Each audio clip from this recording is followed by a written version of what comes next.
Welcome everybody to this video that announces the ESRC Digital Good Network Schemes launches in 2025.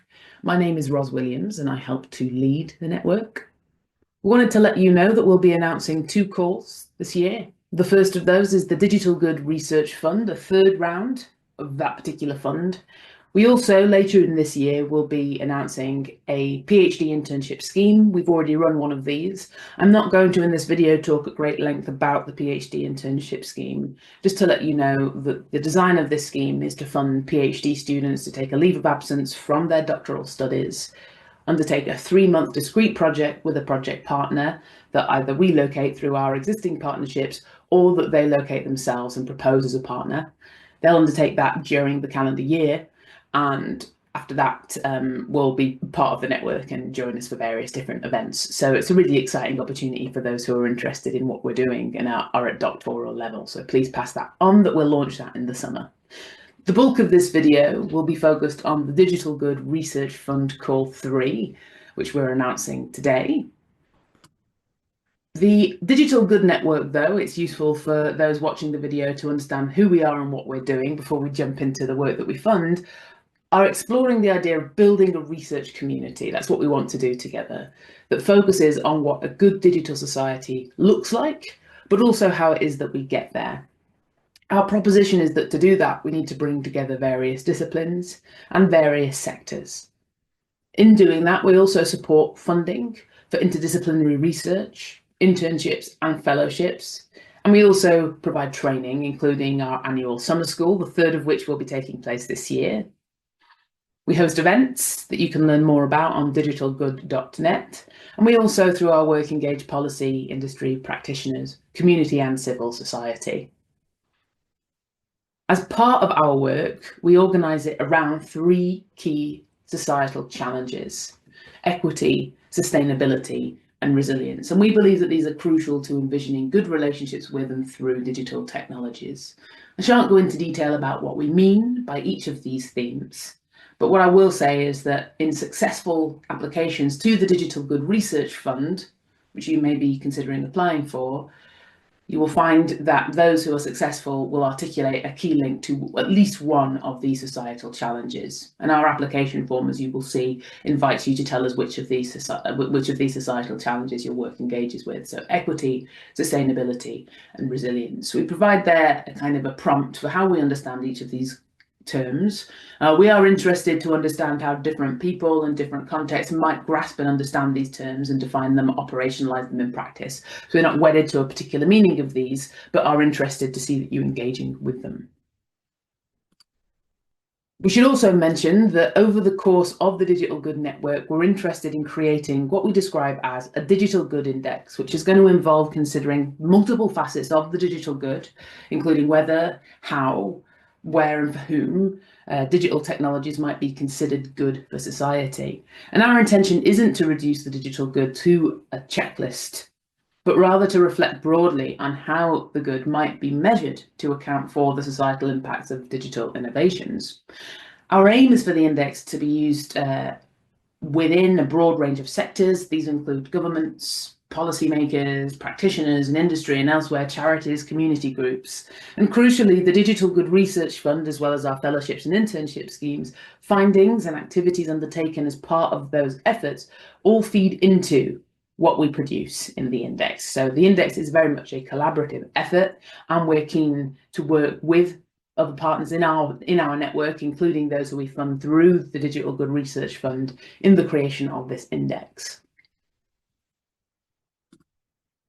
So to let you know a little bit more then about what you can expect from this third call of the Digital Good Research Fund, in our first 2 calls, you may remember that we were interested in defining the foundations of the digital good and then evaluating the digital good. And you can learn more about those calls on our website. And indeed, it would benefit applications to this third call to understand what we were funding and how they were kind of developing their ideas of the digital good and allowing that to feed into how you generate your applications for this third fund call.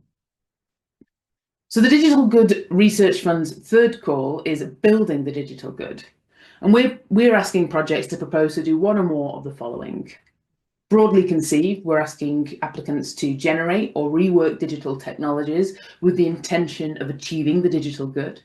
Or they might explore how the digital good could be built into specific technologies, contexts, or domains. We also would expect some of the applications to be considering the role of diverse communities, sectors, and organisations in building the digital good. We're also interested to see applicants who are proposing to test methodological innovations for building the digital good. So this is very broadly conceived. As ever, we aim not to be too prescriptive, and we're really excited to see how different applicants understand these prompts and what kinds of activities they propose through them. But the focus here very clearly is on the building of the digital good. So how do we get there? So what are we looking for? We ask for teams that are going to help us, as I say, to address at least one of our three societal challenges. I mentioned them earlier: equity, sustainability, or resilience. We won't fund projects that cannot engage critically or otherwise with these three terms. We ask for teams to be interdisciplinary.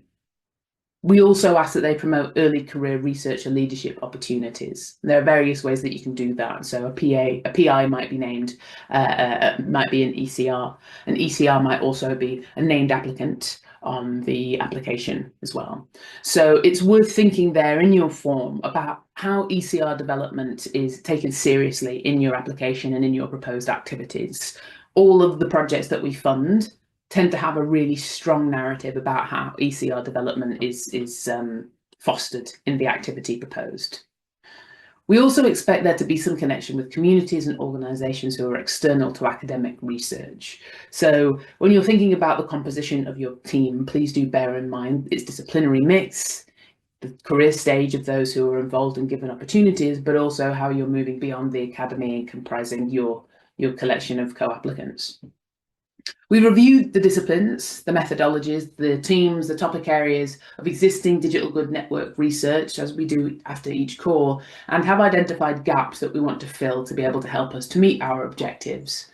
So as a result, we're going to be encouraging applications which use quantitative or computational methods that might be led by disciplines currently underrepresented in the network, including psychology, computer science, and economics, or that use secondary data. We want to flag those here because we're particularly interested in applications that have one of those as a criterion. However, that's not to say that we will only fund applications that focus on one of those three bullet points there on the slide. Please do bear in mind that these are just sort of guiding pointers to let you know where we have gaps and where we are keen to address those in the portfolio approach of how we make decision making. So we're going to be dedicating up to £300,000 to fund applications that respond to this call. We will be funding multiple projects as we have done in the past, though you will know if you have applied for or are familiar with previous rounds of this call that the maximum level of funding has increased to £75,000 to accommodate what we anticipate being some slight methodological changes from what we have funded in the past, given our focus on building. In keeping with standard UKRI funding processes and procedures, we support projects at only 80% of the full economic cost. It's worth talking to your costing partners within your institution to understand what that means if you're not clear about that. And please do get in touch if you continue to have questions via info@digitalgood.net. Lead institutions are expected, therefore, to make up the remaining 20%. There are exceptions, and our website will link you towards UKRI's information where they provide full details of that.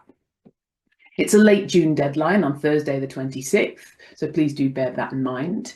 And if you want to access the application form, including information about eligibility criteria, scope and key dates, and you can do so on the digitalgood.net website. There are various scheme pages for the different opportunities that we present here, including when it launches the internship scheme page. So if you do want to know more about that, then do check out digitalgood.net, which has all the individual scheme pages. But I did want to flag that there are also a range of different events coming up to ensure that people are properly informed before they put in their application for the Digital Good Research Fund. We will be running again on Monday, the 24th of March, a live Q&A that accompanies this brief video that I'm sharing with you now. That will allow folks who join us online to ask questions that they may have in addition to opportunities to ask questions via our info@ email address. We also will have, as we have run in the past, very successfully, a team formation sandpit event on Tuesday, the 1st of April. You can get more information about that. You can learn more about that when details are announced via our mailing list, which you can sign up to with this QR code on the website, on the slide in front of you. But we also run, as we have done for the past couple of years, an early career researcher support webinar where hopefully we'll have a successful applicant from one of our previous rounds of the Digital Good Research Fund come and talk to us about their experience as an ECR of developing a successful application to the fund. So we're particularly focusing here on how to ensure that ECR leadership is built into applications, and to think there, if you are an ECR, about hints and tips on how best to create a winning application for the Digital Good Research Fund. As I say, all information is available regularly through our newsletter, and you're very welcome to join our mailing list if you haven't already. So hopefully that gives you a sense of what it is we're trying to achieve through this third round, this third call of the Digital Good Research Fund. We're really excited to get your applications. Any questions that you do have coming up over the next couple of months, please do get in touch with us at info@digitalgood.net. And it's just left for me to say thank you for watching this video, but also to wish you the best of luck in creating fantastic applications. Take care.